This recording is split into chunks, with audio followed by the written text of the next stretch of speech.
Hello, welcome to the third lesson of Chapter 1 of Unit 3. I'm Steve, and today we're going to talk about another common topic in Part 3.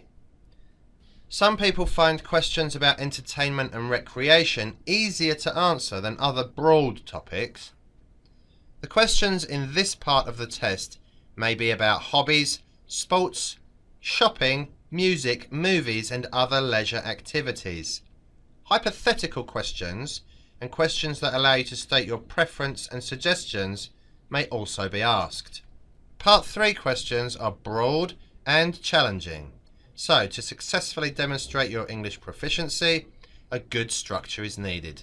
Creating an organised structure can make your answer coherent, so this is an important skill that you should learn.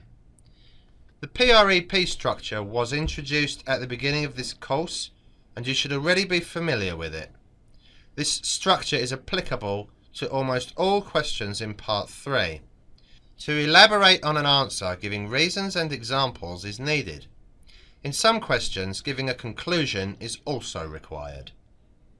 Together with this structure, cohesive devices should be used to have a smooth flow of discussion. The number of reasons that you give depends on the question given. Some may require only one reason, but most questions in Ielts require a broad elaboration of answers, so utilise your cohesive devices to connect your ideas. Now let's look at some questions under the topics entertainment and recreation. This question asks you to recommend or make a suggestion. It's essential to give reasons as to why you're recommending this hobby.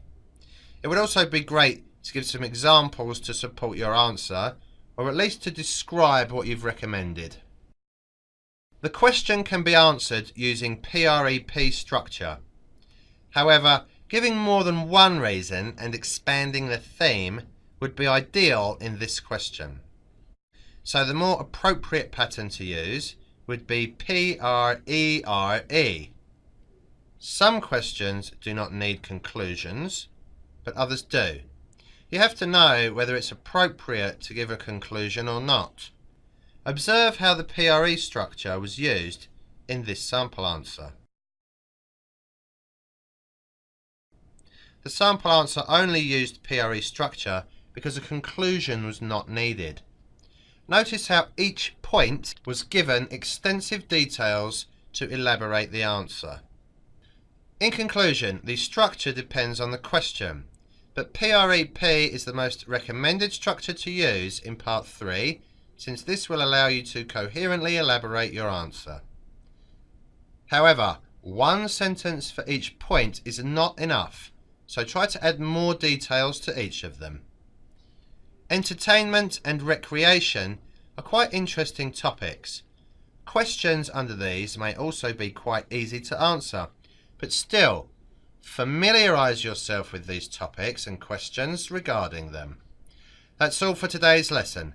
Keep practicing, and I'll see you next time.